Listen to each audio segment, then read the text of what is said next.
The car that sits on your driveway or in your garage probably isn't a unique vehicle. You might like it a lot, but that doesn't make it unique. The vehicles we see and use every day, whether they're cars, buses, trains, or planes, are mass-produced. That isn't the way every vehicle is made, though. Some of them are one-of-a-kind builds, and once they've served their purpose, they're left abandoned. That's been the fate of every incredible vehicle you're about to see in this video. When the Expo World Fair came to Vancouver, Canada in 1986, it was a big deal for the city and for the firms and businesses who wanted to exhibit their goods there. One company in particular went a little bit over the top with their presentation and left the city with a floating gift that it's never been able to find a new purpose for. This is the McBarge, a 180-foot-long boat made of steel and glass that was used as a water-based McDonald's restaurant during the Expo Fair, but hasn't welcomed a single customer for any reason in the more than 30 years that have passed since then. McDonald's had no plans for it after the Expo was over, and so it's been left to deteriorate out on the water slowly. There was talk of it being turned into a bar a few years ago, but nothing ever came of those plans. It's still tethered up, waiting for someone to come give it a new purpose. Surely somebody wants it. There are millions of Batman fans all over the world, and the majority of them have dreamed of owning their own version of the Batmobile, Batman's famous car. We're sure if you owned one, you'd look after it like it was your own child. And if you couldn't care for it, you'd make big money selling it to someone who could. That's why it makes no sense to us whatsoever that this 1990s-style Batmobile has been left rotting in the woods. The photographer who discovered it hasn't given away its location, possibly because they have ideas about taking it away themselves. But it's still sad to see it in this state. It looks like it was modeled on the vehicle driven by Michael Keaton in the Tim Burton Batman films, but it's definitely seen better days. There's barely anything more than a shell of it left. Our best guess is that it may have once been on display at a Six Flags theme park, but even then, we have no idea why they just discard their exhibit so carelessly. At the risk of stating the obvious, coal mining is a dangerous and specialized job, and it sometimes requires dangerous and specialized equipment to do the job properly. That's why the colossal machine Bagger 258 was created in East Germany back in the 1960s. This beast of a digger was produced by a company called Lochhammer and should technically be called a bucket wheel excavator. It's 160 feet tall and more than 500 feet long. Each of its 10 blades can slice 50 feet into the ground, and its buckets can hold 5,000 square feet of coal at any one time. It can even feed some of that coal into its own engines to keep itself moving. Although it's one of the most powerful and advanced vehicles ever built, it's had nothing to do since 2002. It's excavated all the coal there is to be found at its current location, and the task of moving it somewhere else to start digging again is a daunting one. There are a lot of strange ideas happening at once in the movie Mystery Men, and the film isn't to everybody's taste. There's something about it that most people can agree on, though, and that's the fact that the Herkimer Battle Jitney is one of the coolest movie trucks of all time. Calling it a truck seems disrespectful. This hulk of a vehicle is an Art Deco masterpiece, with an intimidating silhouette and a dusty, rusty shell that makes it look and feel like a war veteran. As Dr. Heller says in the film, it's the finest non-lethal military vehicle ever made. After all the build-up, the truck is only on screen for 5 minutes. Perhaps if they'd given us more than 5 minutes, the movie wouldn't have been such a failure. Sadly, it doesn't seem like the Herkimer Battle Jitney had an improvement in its fortunes after the cameras stopped rolling. It was last seen abandoned in a junkyard, where someone managed to grab some pictures of it and upload them to Reddit. There's a disused warehouse in Nizhny Novgorod, Russia that's hiding a top-secret Ekranoplan from the 1990s, and it might still one day take flight. An Ekranoplan is an aircraft that can fly at low altitude at high speeds using ground effect. Typically, they're built to fly over water. This particular Akronoplon was built as part of a Spasado project, which translates to rescuer. When the building process started, it was intended that the Spasado would become a missile carrier, but that intention changed over time, and it was reimagined as a futuristic ambulance. Sadly, the vehicle in the Nizhny Novgorod warehouse is only the prototype and was never completed. The government withdrew funding from the project with roughly 90% of it complete. A group of Spasado enthusiasts is trying to raise funds to complete the building process to this day, but with the work being extremely complicated and the parts being difficult to acquire without government support, it's doubtful that they'll ever succeed. If you've ever seen any of the Mad Max movies, you might have seen a tank that looks a little like this. The films are set in a dystopian world where vehicles are cobbled together with spare parts and whatever materials are available at the time. This tank was built with the same philosophy. It looks like a tank, and it moves like a tank, but you can tell by looking at it that it's not designed to military standards. That's because it was built by and for Mexican drug lords. The police in the country have found several of these so-called narco tanks in the state of Tamaulipas recently. They've started to worry about how advanced the tanks are becoming. The model you see here has peepholes for snipers, a swiveling central turret, and the ability to eject oil and nails onto the road behind it. The tanks are built on truck beds but with 1-inch thick steel plating used as the body. Up to 20 people can fit inside at one time. So far, none of the narco tanks have been used in incidents with the police.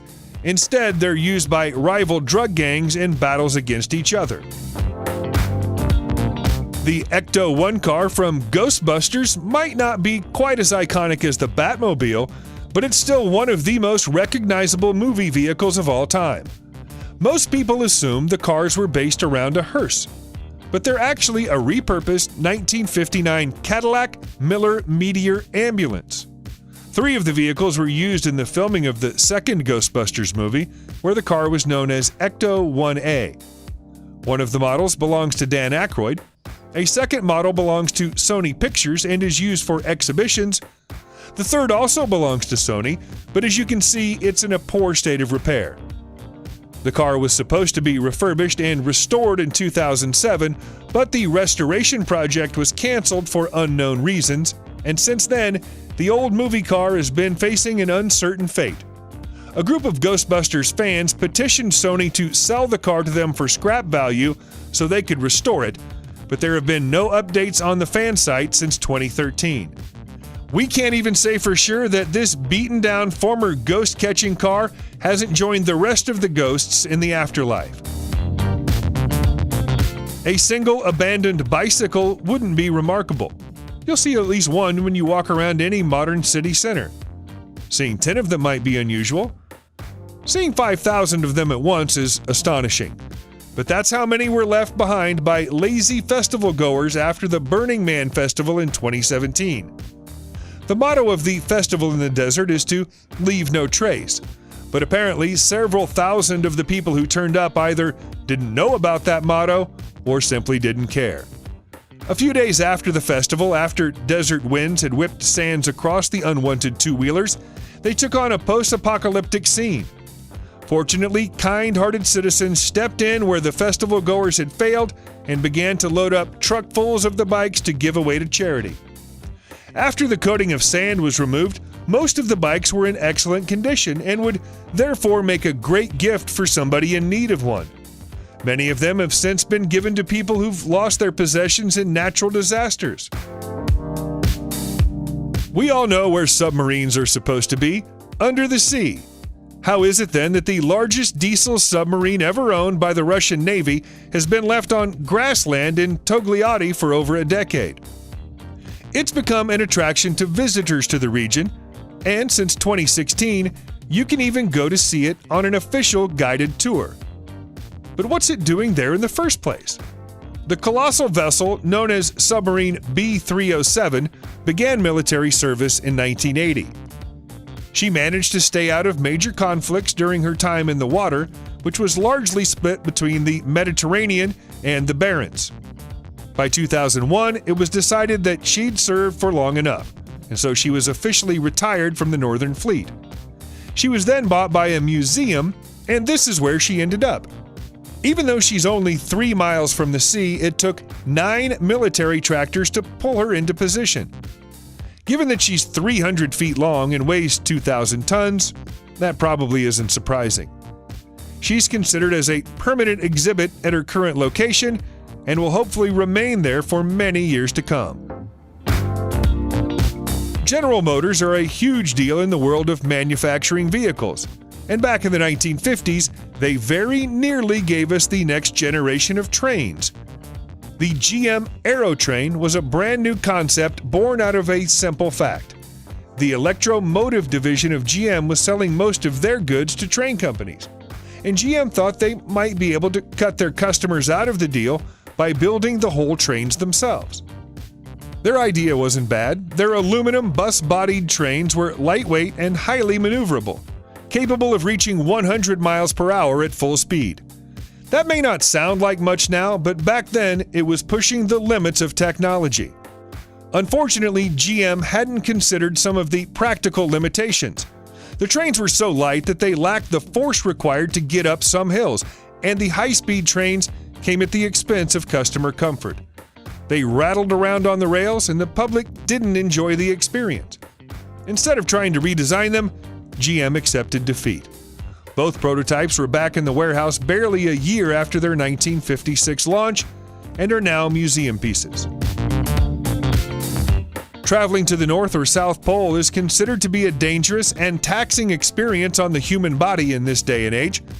Back when people were attempting it during the early 20th century using far less technology than modern explorers enjoy, it was a mission only for the brave or the crazy.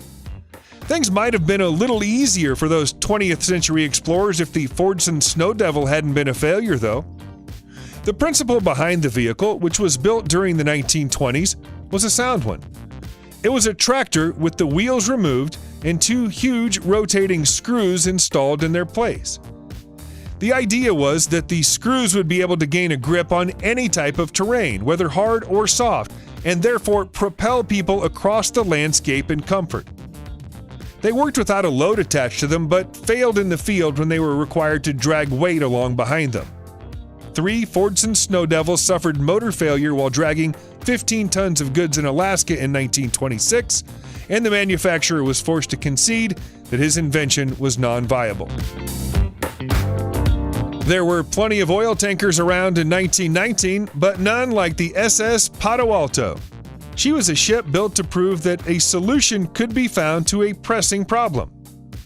Construction materials were in short supply after the end of the First World War, and making ships out of steel was prohibitively expensive.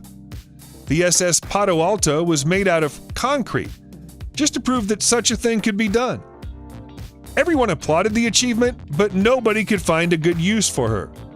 By 1929, she was a floating party boat with an onboard casino, dance hall, and arcade. Sadly, the Great Depression of the 1930s put an end to all of her fun, and she's been empty and lifeless ever since. What's left of her now is in Monterey Bay, falling apart. Various pieces of the ship have already broken off and sunk beneath the surface, and the rest will likely follow in the very near future. At least the fish and birds seem to appreciate her. Subscribe to the channel and turn on notifications, and you will be the first to know when a new video comes out. Thank you for watching, and see you in the next video.